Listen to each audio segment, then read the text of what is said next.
वैदिक साधना पद्धति। साधना से मुक्ति। योग चित्त वृत्ति निरोध। योग दर्शन प्रथम अध्याय सूत्र 2। मनुष्य रजोगुण तमोगुण युक्त कर्मों से मन को रोक शुद्ध सत्वगुण युक्त कर्मों से भी मन को रोके। शुद्ध सत्वगुण युक्त हो पश्चात उसका निरोध कर एकाग्र अर्थात एक परमात्मा और धर्म युक्त कर्म इनके अग्रभाग में चित्त का ठहरा रखना। निरुद्ध अर्थात सब ओर से अपने मन को और उसकी वृत्ति को रोककर उस परमात्मा में एकाग्र करना। जब उपासना करना चाहे तब एकांत शुद्ध देश में जाकर आसन लगाकर सर्वप्रथम प्राणायाम कर बाह्य विषयों से इंद्रियों को रोककर मन को नाभि प्रदेश में अथवा हृदय कंठ नेत्र शिखा अथवा पीठ के मध्य भाग रीढ़ की हड्डी में किसी स्थान पर स्थित कर अपने आत्मा और परमात्मा का विवेचन कर परमात्मा में मग्न होकर संयमी होवे। अथः यदमस्मिन् ब्रह्मापुरे दहरं पुण्डरीकं वैश्यं दहरो अस्मिन्ननन्तं राकाशस्तस्मिन् यदा स्नन्तास्तदन्वेष्टव्यं तवावबीजिज्ञासितव्यमिति।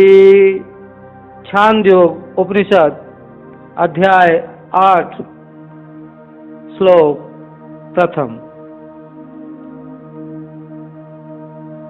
जिस समय इन सब साधनों से परमेश्वर की उपासना करके उसमें प्रवेश किया चाहे उस समय इस रीति से करे कि अथः यदि हृदय कंठ के नीचे दोनों स्तनों के बीच में और उदर के ऊपर जो हृदय देश है जिसको ब्रह्मपुर अर्थात परमेश्वर का नगर कहते हैं उसके बीच में जो गर्त है उसमें कमल के आकार वैश्म अर्थात अवकाश रूप एक स्थान के बीच में खोज करने से मिल जाता है। दूसरा उसके मिलने का कोई उत्तम स्थान अथवा मार्ग नहीं है। वहां पर यदोपासक योगी उपासना विहाय सांसारिक व्यवहारे प्रवर्तते तदा सांसारिक जन्मत तस्यापि प्रवृत्तिर्भवति आहोषित विलक्षणेत्यत्राह वृत्ति सारूप्य इतरत्र। योग दर्शन 1:4।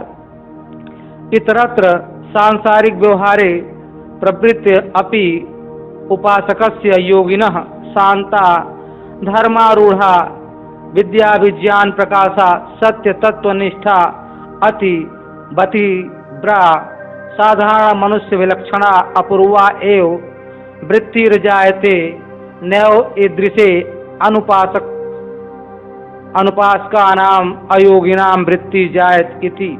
उपासक योगी और सांसारिक मनुष्य जब व्यवहार में प्रवृत्त होते हैं तब योगी की वृत्ति तो सदा हर्ष शोक रहित आनंद से प्रकाशित होकर उत्साह और आनंद युक्त रहती है और संसार के मनुष्य की वृत्ति सदा हर्ष शोक रूप दुख सागर में ही डूबी रहती है।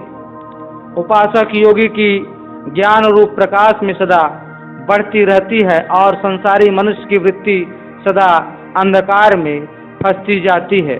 महर्षि दयानंद सरस्वती ऋग्वेद भाष्य भूमिका उपासना विधि।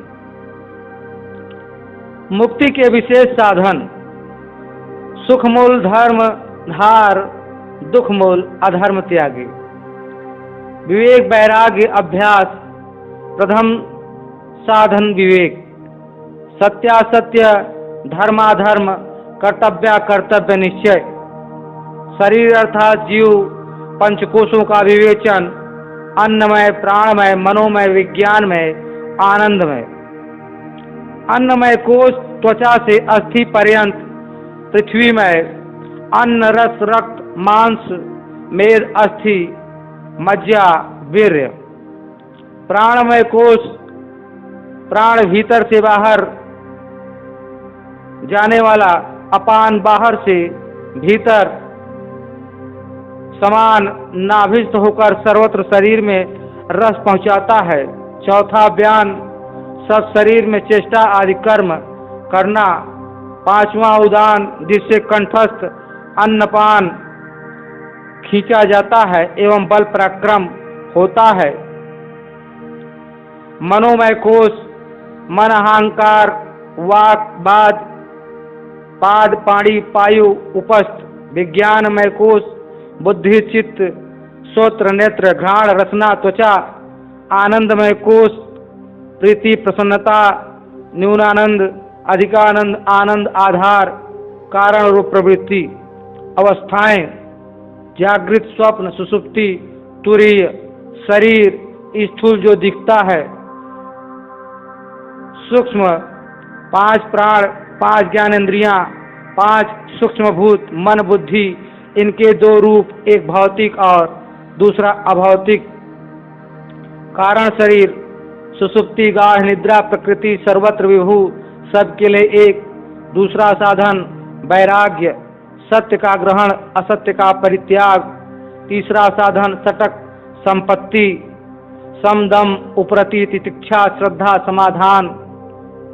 सम आत्मा और अंतःकरण को अधर्माचरण से हटाकर धर्माचरण में प्रवृत्ति। दम इंद्रियों और शरीर को व्यभिचार आदि दुष्कर्मों से हटाकर जितेंद्रियत्वादि शुभ कर्मों में प्रवृत्त करना। उपरति दुष्ट कर्म करने वाले पुरुषों से दूरी बना के रखना। तितिक्षा द्वंद्वों को सहते हुए मुक्ति साधनों में लगे रहना। श्रद्धा वेदादि सत्य शास्त्रों का पूर्ण आप्त विद्वानों तथा सत्योपदेष्टा महाशयों पर विश्वास करना। छठा समाधान चित्त की एकाग्रता। चौथा साधन मुमुक्षुत्व मुक्ति और उसके साधनों में अत्यंत लगाव। जैसे भूखे प्यासे को अन्न जल की चाह है वैसे ही रखना। चारों साधनों के पश्चात अनुबंध अधिकारी संबंध विषयी प्रयोजन अधिकारी। उपरोक्त चारों साधनों से युक्त पुरुष मोक्ष का अधिकारी होता है। संबंध ब्रह्म प्राप्ति रूप मुक्ति प्रतिपादित तथा वेदादि शास्त्र प्रतिपादक को यथावत समझ अन्वित करना। विषयी सभी शास्त्रों तथा प्रतिपादन विषय ब्रह्मा और उसकी प्राप्ति रूप विषय वाले पुरुष का नाम विषयी है। प्रयोजन समस्त दुखों से निवृत्त और परमानंद की प्राप्ति रूप मुक्ति सुख होना। श्रवण मनन निधिध्यासन साक्षात्कार सत्वरजतम सत्व शांत प्रकृति पवित्रता विद्या विचार रजोगुण ईर्ष्या द्वेष काम अभिमान विक्षेप आदि। तमोगुण क्रोध मलिनता आलस्य प्रमाद आदि। मैत्री करुणा मुद्दा उपेक्षा विशेष नित्य प्रति न्यून से न्यून 2 घंटा पर्यंत मुमुक्षु ध्यान अवश्य करें जिससे भीतर से मनादि पदार्थ साक्षात हों। सत्यार्थ प्रकाश नवम समूल्यात से महर्षि दयानंद सरस्वती। ओम भूर्भुवः स्वः 3 यह महाव्याहृति है, इनका ध्यान करना। हमारे अस्तित्व के 3 मुख्य भाग हैं, स्थूल सूक्ष्म और कारण। इनका संबंध भू भुवः तथा स्वः इन तीनों महाव्याहृतियों से क्रमशः होता है। भूमि अस्तित्व बाहरी स्थूल काया जो पार्थिव नाम से भी कही जाती है, जो 5 स्थूल भूतों से निर्मित है। आयुर्वेद के अनुसार ये अन्य रसमय है, अर्थात अन्न रस रक्त मांस मेद अस्थि मज्जा शुक्रमय और जीव के जाति एवं लिंग का निर्धारण इसी में होता है। जन्म से मृत्यु पर्यंत एक सी बनी रहे उसे जाति कहते हैं। जैसे मनुष्य एक जाति है पशु एक जाति है, पक्षी एक जाति है। इस प्रकार पुरुष, स्त्री या नपुंसक लिंग निर्धारण भूमय अस्तित्व का ही विषय है। हर जाति के लिए औसतन आय निर्धारण भी अलग अलग होती है। जैसे मनुष्य जीवन की औसतन आय 7 वर्ष 100 साल की मानी गई है, जो घटाई या निश्चित सीमा तक बढ़ाई जा सकती है। भूमय अस्तित्व में ईश्वर निरंतर प्राणों के माध्यम से हमारी रक्षा कर रहे हैं। प्राणों के कारण ही शरीर में जीवन का लक्षण पाया जाता है। हम जाने या न जाने प्रत्यक्ष रूप से सर्वव्यापक होकर परमेश्वर ही हमारे शरीर में सतत अनेकों प्रकार की सेवाएं हमें दे रहे हैं। जैसे आँख, कान आदि इंद्रियों से देखना, सुनना, दिमाग द्वारा सूचना, हृदय का धड़कना, समझे शरीर में रक्त संचार का होना, शरीर में पांचक रसों का उत्पन्न होना, खाए पिए अन्नपान का पाचन होकर उपरोक्त रसादि सप्त धातुओं का निर्माण एवं शरीर में सुवितरण होना, शरीर में उत्पन्न त्याज्य अवशेष का शरीर से बाहर निकालने की व्यवस्था आदि आज असंख्य प्रकार से ईश्वर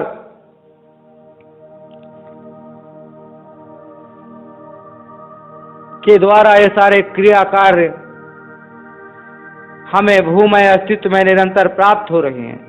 ओम भुवः, इस जप के माध्यम से हम ईश्वर प्रणिधान पूर्वक उसके द्वारा प्राप्त सेवाओं को याद करते हैं, उसके प्रति कृतज्ञता ज्ञापन करते हैं तथा धर्मार्थ का मोक्ष के प्रमुख साधन रूप इस भूमय स्थूल अस्तित्व को ताउम्र स्वस्थ निरोग बनाए रखने हेतु संकल्प भी करते हैं। भुवमय हमारा सूक्ष्म अस्तित्व है जो आंख से दिखाई नहीं देता। इसमें अंतःकरण, चतुष्टय तथा 10 इंद्रियां प्रमुख है। मन, बुद्धि, चित्त एवं अहंकार, इन चारों के समुच्चय को अंतःकरण चतुष्ट कहते हैं। सुनने, देखने, सूंघने, चखने तथा छूने की शक्ति ज्ञानेंद्रियों के द्वारा होती है। इनसे क्रमशः शब्द, रूप, गंध, रस तथा स्पर्श, इन 5 विषयों का ग्रहण या प्रत्यक्ष होता है। इन इंद्रियों के भूमय स्थूल अस्तित्व में क्रमशः कान, आँख, नासिका, जिह्वा तथा त्वचा एक गोलक होते हैं। इसी प्रकार वाक, पाद, पाणी, पायु, उपस्थ ये 5 कर्मेंद्रियां हैं। वाणी से बोलना, पैरों से गमनागमन, हाथों से कर्म, पायु मल अवशेष त्याग तथा उपस्थ प्रजनन एवं जल अवशेष मूत्र त्याग हेतु प्रयुक्त होते हैं। बुद्धि से निर्णय लेना, मन से संकल्प विकल्प, अहंकार से शरीर में रहते अपने होने का बोध तथा चित्त में जन्म जन्मांतर के कर्म एवं संस्कार पड़े होते हैं। यह भूवः वह सूक्ष्म अस्तित्व हर जीव को आज सृष्टि में परमात्मा निर्माण करके देते हैं। जीवात्मा सृष्टि के अंत तक अथवा मुक्ति पर्यंत लगातार इसी भूवमय सूक्ष्म शरीर से भी विभिन्न स्थूल शरीर को पाकर कार्य करता है। अर्थात इसकी अधिकतम आयु मर्यादा 4 अरब करोड़ अरब 32 करोड़ वर्ष यानी 1 ब्रह्म दिवस अर्थात सृष्टि काल जितना होता है। इसको हम इस प्रकार से भी समझ सकते हैं कि स्थूल शरीर के नष्ट हो जाने पर भी यह चलती सृष्टि में बीच में नष्ट नहीं होता। जब जीव मनुष्य योनि को पाकर अपनी अविद्या हटाकर समाधि लगाकर अपना तथा ईश्वर का साक्षात्कार कर संस्कारों का क्षय कर देगा, तब तथा निष्काम कर्मों द्वारा मुक्ति की योग्यता अर्जित कर लेगा, तो जीव का सृष्टि में पुनर्जन्म न हो सकने की स्थिति में यह भूवमय सूक्ष्म शरीर भी नष्ट हो जाएगा। ओम भुवः, इस जप के माध्यम से हम जन्म जन्मांतरों से संचित विद्या को हटाने हेतु ईश्वर से प्रार्थना करते हैं।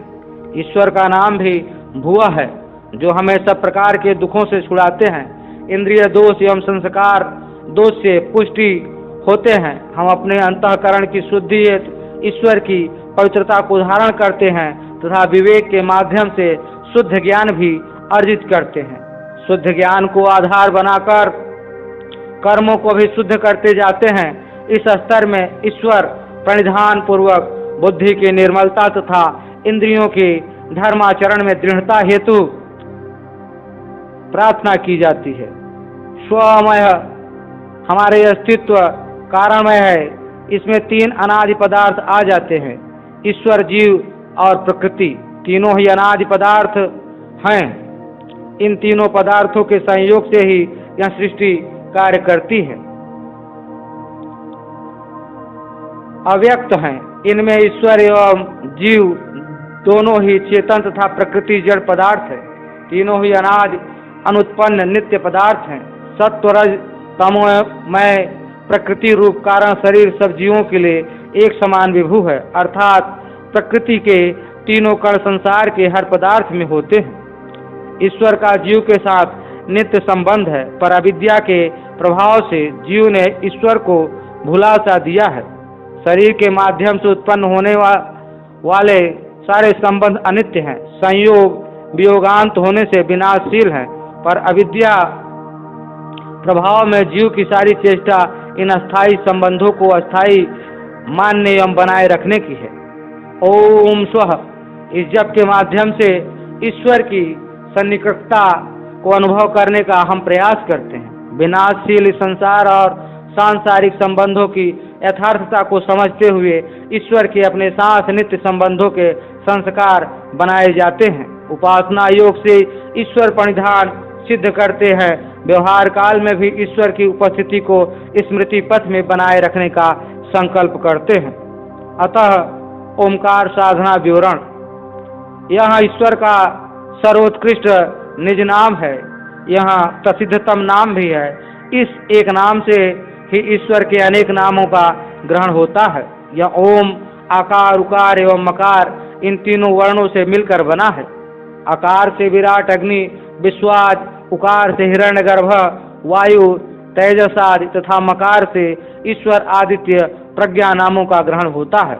और अक्षणी धातु से ओम शब्द बना है, जिसका अर्थ है ईश्वर निरंतर हम जीवों की रक्षा कर रहा है।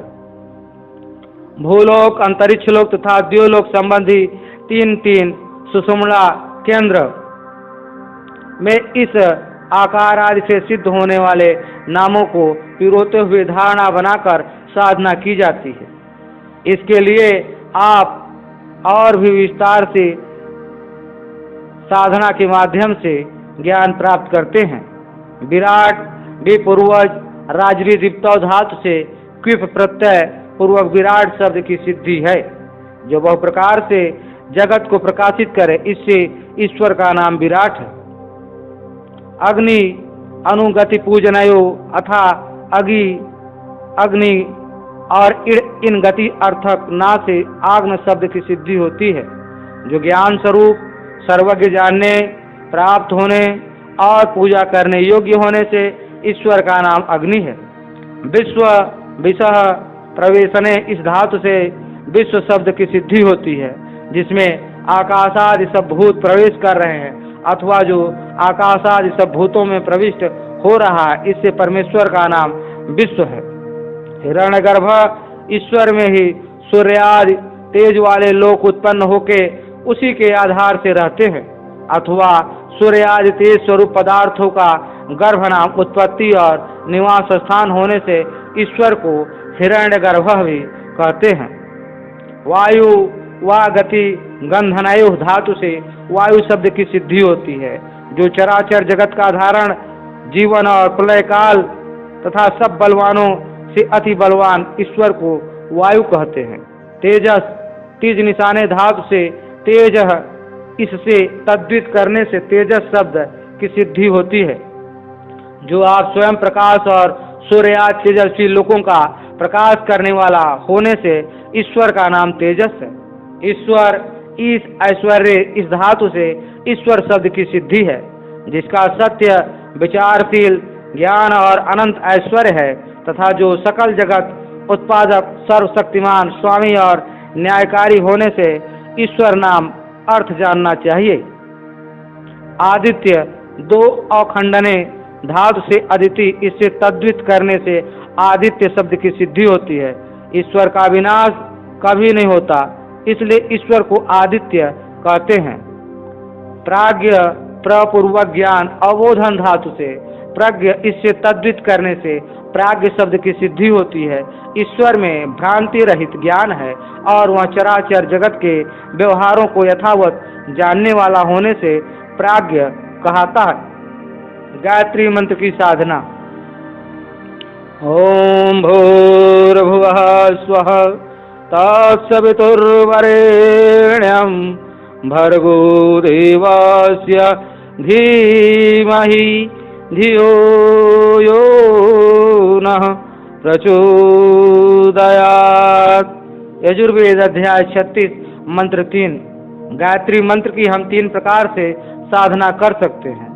प्रथम मंत्र जप करके उसके एक एक शब्द के अर्थ की भावना ईश्वर प्रणिधान पूर्वक करें। दूसरे प्रकार में गायत्री मंत्र के तीनों चरणों का भाव रूप में ध्यान करें। तीसरा प्रकार है गायत्री मंत्र पर जो प्रचलित पद्यानुवाद उपलब्ध है उनका मंत्र पाठ के उपरांत गान करें। ओम इस पद का अर्थ बताया जैसा कि भुवः भुवः और स्व ये तीनों महाव्याहृतियाँ कहती है। इनकी पृथक पृथक से साधना विधि भी पूर्व वर्णन की है। तैत्तिरीय उपनिषद में भू को प्राण, भुवः को अपान तथा स्व को व्यान नाम से कहा गया। भुवः ईश्वर प्राणों के माध्यम से सकल जगत के जीने का हेतु होने से प्राणों से विप्रिय है। भुवः ईश्वर मुक्ति की इच्छा करने वाले मुमुक्षुओं, मुक्तों और अपने सेवक धर्मात्माओं को सब दुखों से अलग करने वाला होने से अपान कहता है।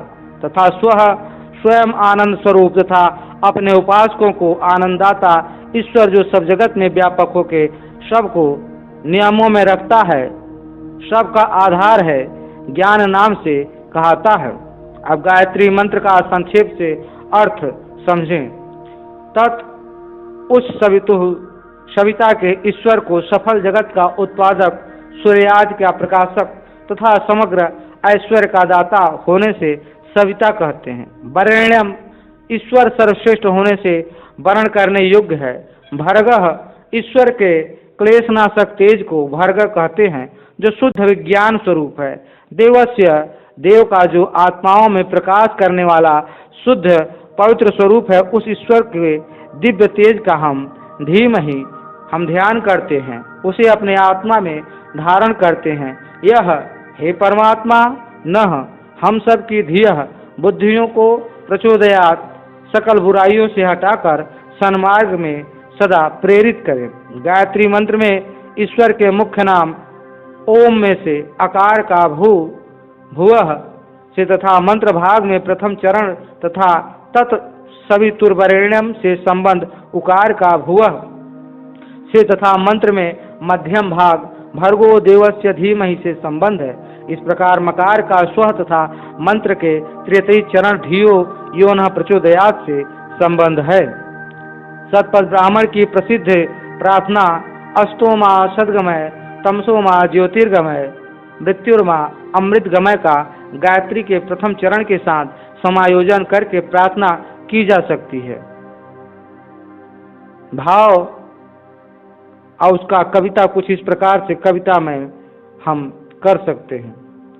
जगत है सत रजतम रचा, जगत है सत रजम रचा, तू तो है रे चैतन्यता, चयन है तेरा हक बड़ा, तू सत ही सत ले रे उठा।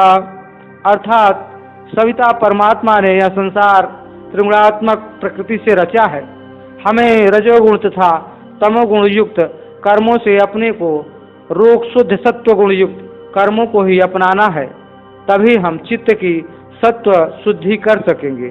यही तत्सवि तुर्वरेण्यम का भाव है। तमसोमा ज्योतिर्गमय अर्थात अंतःकरण में विद्यमान अविद्या अंधकार को मिटाकर शुद्ध पवित्र अल्प ज्ञान का प्रकाश या विद्या की स्थापना कर मेरे सारे क्लेशों को नष्ट कर दो, जिससे मैं समस्त दुखों से निवृत्त हो जाऊं। यही भर्गो देवस्य धीमहि का भाव है। मृत्युर्मा अमृतम गमय अर्थात मृत्यु से नहीं मैं अमृत की ओर बढ़ूं। न्याय दर्शन गौतम ऋषि ने बुद्धि और ज्ञान को पर्यायवाची माना है। ज्ञान से ही मुक्ति संभव है। जब जब हम ईश्वर को स्मरण करते हैं, हमारा मन प्रसन्न, शांत, सुखी होता है। ज्ञान का सतत आगम होता रहता है। ईश्वरी दिव्य प्रवेश करते हैं और जब जब ईश्वर की स्थिति कर देते हैं, अविद्या आ घेरती है, क्लेश पीसने लगते हैं। संस्कृति हावी होकर व्यक्ति अनिष्ट सोचता है, अनिष्ट कहता है, अनिष्ट करने लगता है। इसलिए धियो यो नः प्रचोदयात् का भाव और इसके माध्यम से व्यवहार काल में एक क्षण भी ईश्वर की विस्मृति न होने देने की कामना की जाती है। समाधि सिद्धि ईश्वर प्रणिधानात्, ईश्वर परिधान से समाधि की सिद्धि होती है। इस प्रकार गायत्री मंत्र के तीनों चरणों में भावार्थ को चिंतन का विषय बनाकर ध्यान करने की विधि के पश्चात अत्यंत सरल विधि से जो गायत्री मंत्र का पद्यानुवाद हो, उसका मन में गायन कर भी अभ्यास किया जा सकता है। हम प्रचलित पद्यानुवाद के 2 नमूने यहाँ दे रहे हैं। तूने हमें उत्पन्न किया, पालन कर रहा है तू, तुझसे ही पाते प्राण हम, दुखियों के कष्ट हरता है तू। तेरा महान तेज है, छाया हुआ सभी स्थान, सृष्टि की वास्तु वास्तु में तू हो रहा है विद्यमान। तेरा ही धरते ध्यान हम, मांगते तेरी कृपा। ईश्वर हमारे बुद्धि को श्रेष्ठ मार्ग पर चला, प्राण प्रदाता संकट त्राता हे सुखदाता। ओम ओम सविता माता पिता वरेण्यं भगवन भ्राता। ओम ओम तेरा शोध्व स्वरूप धरे हम, धारण धाता। ओम ओम प्रज्ञा प्रेरित करते कर्म में विश्व विधाता। ओम ओम ओम आनंद, ओम आनंद, ओम आनंद। ओम ओम ईश्वर जीव प्रकृत्या साध्य साधक साधन चिंतन। महर्षि दयानंद जी ने चारों वेदों का स्वाध्याय करके ईश्वर का स्वरूप आर्य समाज के द्वितीय नियम के रूप में हमें दिया है। यह प्रारूप एक आदर्श साधना प्रारूप भी है। इसमें ईश्वर के गुण कर्म स्वभावानुसार 22 नाम हैं। इस क्रम से दिए गए हैं कि यदि सुषुम्ना में स्थित क्रमशः भू भुवः स्वः मह जनः तपः सत्यम क्रम में इनको पंचकोशों को ध्यान में रखते हुए पिरोया जाता है तो आदर्श ध्यान की स्थिति बनती है। इसी विषय में बहुत सारे साधना पद्धति विकसित है। यद्यपि इसमें ईश्वर के नामों का उल्लेख है, पर साधना करते हुए हम जीव व संसार का भी तुलनात्मक उस नाम के साथ चिंतन ईश्वर की स्तुति एवं प्रार्थना पूर्वक करेंगे। सत अर्थात सत्ता का सदा से होना। ईश्वर जीव एवं त्रिगुणात्मक प्रकृति की सदा से सत्ता है। प्रकृति से संसार बनता है तथा नष्ट भी होता है, इसलिए संसार सत्य नहीं है। चित्त अर्थात ज्ञान युक्त चेतन पदार्थ है। ईश्वर एवं जीव दोनों चित्त हैं। ईश्वर सर्वज्ञ तथा जीव अल्पज्ञ है। प्रकृति चित्त नहीं होने से उसमें उत्पन्न कार्य जगत भी चित्त नहीं अर्थात जड़ है। आनंद ईश्वर आनंद स्वरूप है। धार्मिक मुमुक्षुओं को ही ईश्वर अपना आनंद प्रदान करता है। निराकार साकार वस्तुएं जगह घेरती हैं, जबकि जो चेतन वस्तु है ईश्वर तथा जीव दोनों ही पदार्थ परम एवं सूक्ष्म एवं निराकार है तथा जगह नहीं घेरते। ईश्वर सर्वव्यापक निराकार है, जबकि जीव एक देशी अणुस्वरूप निराकार है। प्रकृति एवं उससे बना कार्य जगत साकार है। सर्वशक्तिमान ईश्वर के बड़े बड़े कार्य हैं। अपने कार्यों को करने के लिए ईश्वर अन्य किसी की भी पदार्थ की सहायता कभी नहीं लेता। इसी से ईश्वर सर्वशक्तिमान है और सर्वज्ञ है। जीव अल्पशक्तिमान है। जब तक ईश्वर द्वारा प्रदत्त शरीरादि साधन इसे नहीं मिलते, यह कुछ भी करने में समर्थ नहीं हो सकता। न्यायकारी ईश्वर का स्वभाव पक्षपात रहित यथावत न्याय करने का है। ईश्वर हम जीवों के कर्मों का फल प्रदान करते हैं। जब तक हम पाप कर्मों को नहीं छोड़ेंगे, ईश्वर की न्याय व्यवस्था में दुख रूप दंड से बच नहीं सकते।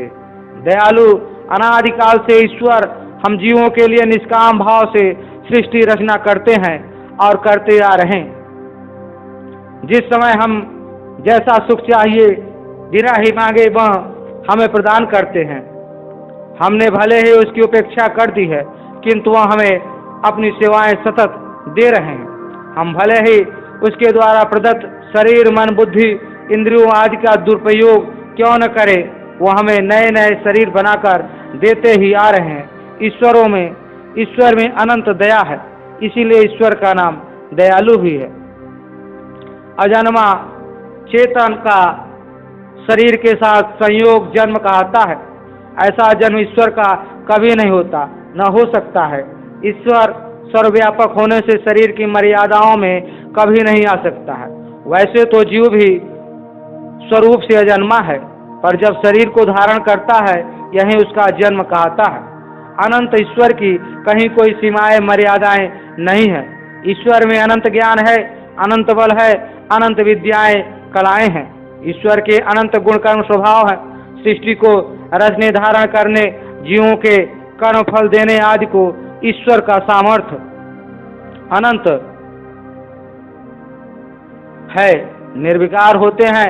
प्रकृति से उत्पन्न होना, नष्ट होना, घटना, बढ़ना, सड़ना, गलना, टूटना, फूटना, फैलना, सिकुड़ना आदि क्रियाओं को, यह सब प्रकृति से उत्पन्न होते हैं। ऐसे विकार न तो ईश्वर में होते हैं, न ही आत्मा में। अनादि आदि शुरुआत को कहते हैं। अनादि वह है जिसका कोई प्रारंभ नहीं होता। ईश्वर, जीव एवं संसार का आदि मूल कारण, प्रकृति, तीनों ही पदार्थ अनादि है। संसार प्रवाह से अनादि है।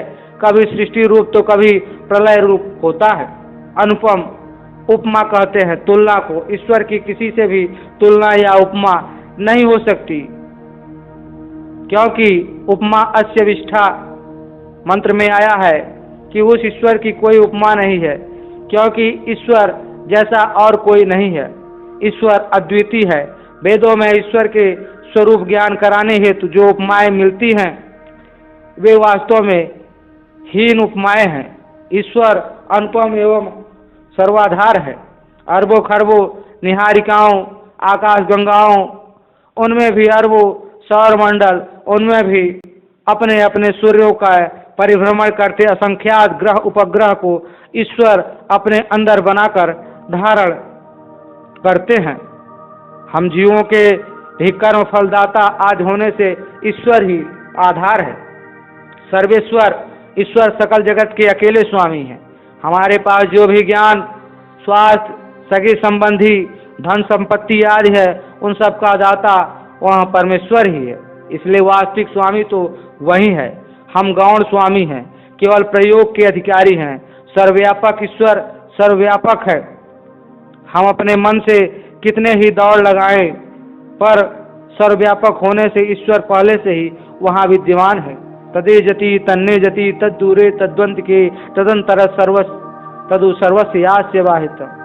ऐसा कोई भी स्थान नहीं है जहाँ ईश्वर की उपस्थिति न हो। सर्वांतर्यामी ईश्वर कण कण में विद्यमान है, प्रत्येक वस्तु में समाया हुआ है। अणु परमाणु के भीतर से भीतर भी वह रहता है। हमारे अंतःकरण में आत्मा में बैठे हुए हम मन में भी ईश्वर से छुपकर कोई विचार तक नहीं कर सकते। अंतर्यामी रूप से ईश्वर हमें सतत देख सुन जान रहे होते हैं। अजर, जरा कहते हैं बुढ़ापे को या शक्ति के ह्रास को। ईश्वर अजर है, अर्थात सदा युवा बने रहते हैं। हम जीव भी स्वरूप से अजर हैं, किंतु बुढ़ापा हमारे शरीर को आ घेरता है। अमर ईश्वर का शरीर से संयोग रूप जन्म कभी नहीं होता, इसलिए शरीर से वियोग रूप मृत्यु भी नहीं होती, इसलिए ईश्वर अमर है। अभय, भय वहाँ है जहाँ अज्ञान या अन्याय या अधर्म या असत्य आदि है। ईश्वर पूर्ण ज्ञानी है, कभी अन्याय अधर्म या असत्य आचरण नहीं करता, इसलिए अभय है।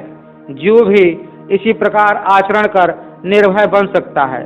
नित्य, नित्य अर्थात जिसकी सत्ता सदा से है और सदा रहेगी। ईश्वर एवं हम जीव दोनों ही नित्य पदार्थ हैं।